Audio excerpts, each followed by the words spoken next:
Banyak manusia ini mampu membuat sesuatu. Tapi ketika diminta kepada yang bersangkutan, coba kau ulangi lagi. Dia mengatakan, aku tak sanggup mengulanginya lagi. Kenapa? Banyak karya seni itu muncul karena sebuah inspirasi yang muncul begitu saja. Tidak tahu kita. Kalau dia mencoba untuk mengulang hal yang sama, mungkin dia tak mampu untuk melakukan. Ketika kita menciptakan sesuatu, kita tak mampu untuk mengulanginya. Tetapi Allah yang menciptakan pertama kali manusia, Allah Maha Kuasa untuk mengembalikan makhluk yang sudah binasa tadi sebagaimana wujudnya yang pertama kali.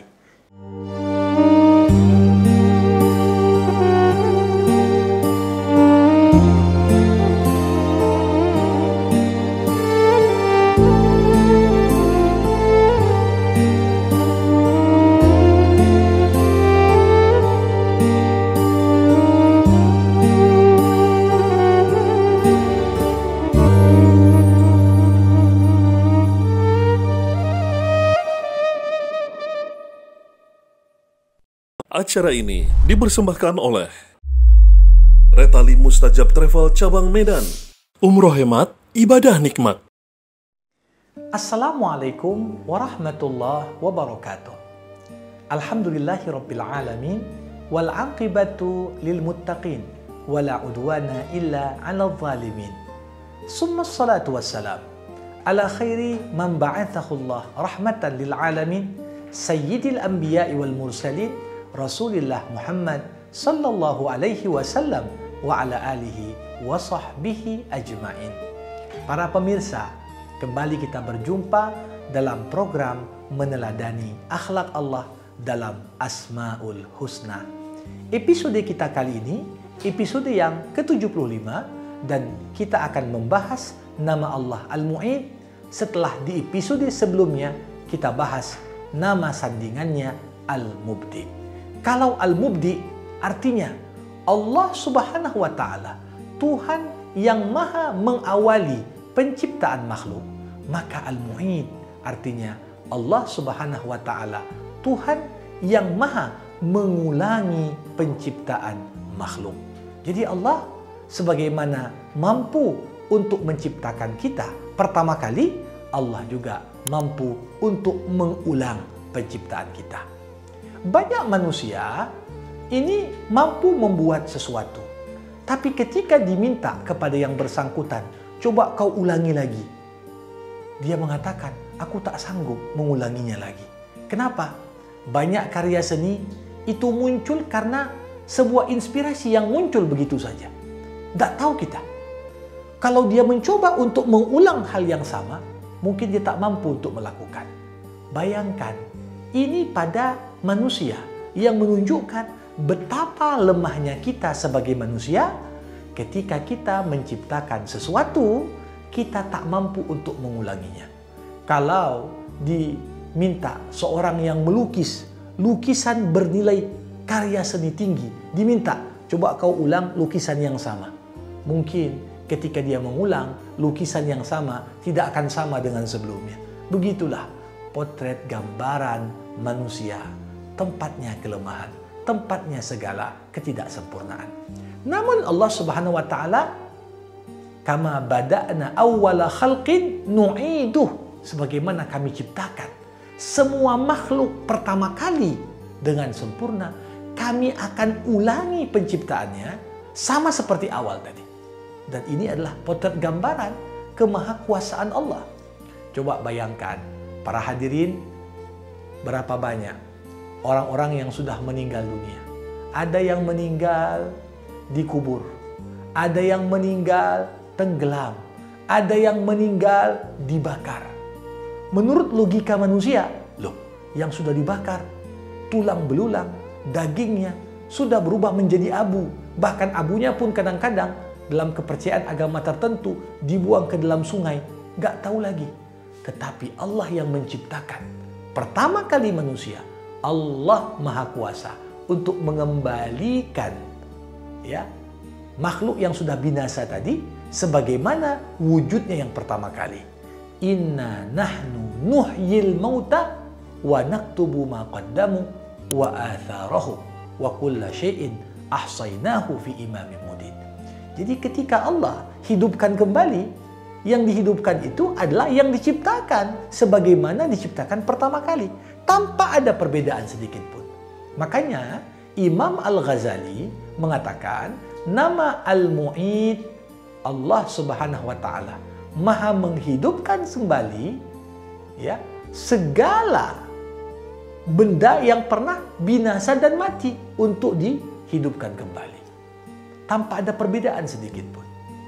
Para hadirin sekalian, ketika Nabi Muhammad SAW pertama kali berdakwah, menyampaikan tentang pentingnya beriman kepada hari kiamat, pentingnya beriman pada hari pembalasan, jawaban orang-orang Arab waktu itu, mereka mengatakan, ya Muhammad ini sudah gila.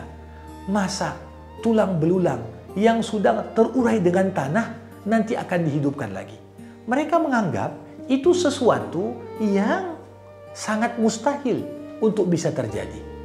Tetapi Allah mengingatkan, inna ilaina iyabahum summa inna alaina hisabahum. Sebagaimana semua orang akan dikembalikan lagi wujudnya, semua orang yang telah mati, yang kemudian dihidupkan kembali akan dimintai pertanggungjawaban dan dihisab di sisi Allah Subhanahu wa taala dengan hisab yang begitu teliti dan terperinci. Ini makna dari kata Al-Mu'id. Sehingga nama Allah ini perlu untuk terus kita bayangkan, terus untuk kita hadirkan dalam diri kita semua untuk menyadari betapa pentingnya kita menyiapkan jalan pulang. Banyak orang hanya berpikir dalam perencanaan jangka pendek, jangka menengah, jangka panjang, paling-paling untuk 50 tahun ke depan. Dia berharap kalau nanti aku meninggal dalam posisi sebagai pejabat atau dalam kondisi keuangan yang sudah mumpuni dan lain sebagainya. Tapi sudahkah manusia membayangkan ketika kita nanti kembali kepada Allah, bagaimanapun kondisi kita, kita akan dibangkitkan kembali untuk sebuah hari yang begitu dahsyat, di mana semua anggota tubuh antaqanalladzi antaqa kulla syai'. Tangan bicara, kaki bersaksi, sedangkan lisan ini tak dapat membela diri. Ya, semua anggota tubuh yang dipakai untuk ketaatan ataupun untuk kemaksiatan itu yang akan berbicara. Inilah makna dari nama Allah Al-Mu'id. Jadi dengan demikian konsekuensi nama Al-Mu'id ini begitu penting untuk senantiasa kita renungkan, senantiasa kita hadirkan bahwasanya apa? Ketika manusia ingat kepada Allah, ingat hari pertanggungjawaban, ingat momen ketika dia dihidupkan kembali, ini akan membuat kita menjadi pribadi yang selalu terikat dengan Allah. Dalam sejarah, semakin seorang itu dekat dengan nama Al-Mu'id, ingat dia ketika harus mempertanggungjawabkan amal perbuatannya di hadapan Allah, sifat dan konsekuensi nama Al-Mu'id ini akan menumbuhkan rasa keberanian untuk menyampaikan yang benar. Orang kalau sudah yakin pasti akan mati dan pasti akan dihidupkan, untuk apa kemudian dia takut untuk menyampaikan kebenaran? Makanya kita melihat dalam sejarah Islam ada seorang ulama hebat yang dapat julukan Sultanul Ulama, sultannya para ulama, Al-Izz bin Abdussalam. Sampai raja-raja yang begitu kuat pun kalau Izzuddin bin Abdussalam sudah bicara, tak ada yang berani motong cakapnya. Kenapa? Karena hatinya penuh dengan menghadirkan nama Allah Al-Mu'id.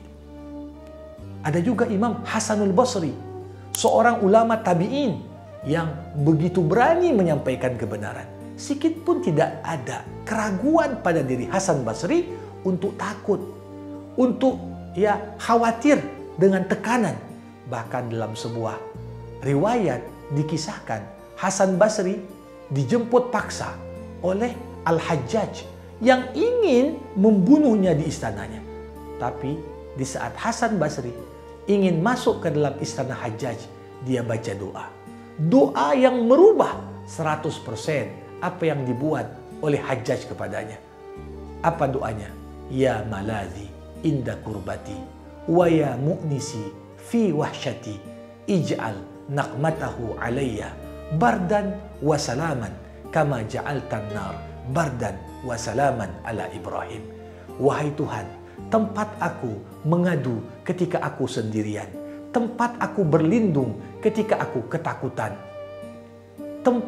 Jadikanlah amarah dan emosi Hajjaj menjadi rasa cinta yang membawa keselamatan dan rasa dingin kepadaku, sebagaimana kau jadikan api membawa rasa dingin dan keselamatan kepada Ibrahim.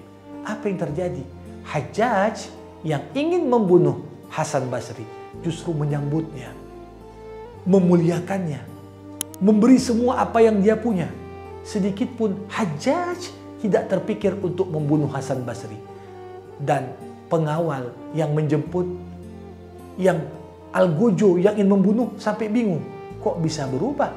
Hajjaj ini hanya dalam hitungan beberapa menit setelah datang Hasan Basri. Itulah Allah. Semakin hati ini penuh dengan keyakinan Allah Maha mengembalikan, Allah pasti akan memberikan keberanian dan rasa ketenangan. Segenting apapun momen yang sedang kita hadapi, sesulit apapun ya situasi yang sedang kita jalani, karena rasa keyakinan kembali kepada Allah ini menjadikan segala sesuatu menjadi ringan dalam pandangan Allah. Demikian makna dan konsekuensi nama Allah Al-Mu'in. Jangan lupa like dan subscribe Art Media Official. Wabillahil hidayatu wat taufik. Assalamualaikum warahmatullahi wabarakatuh.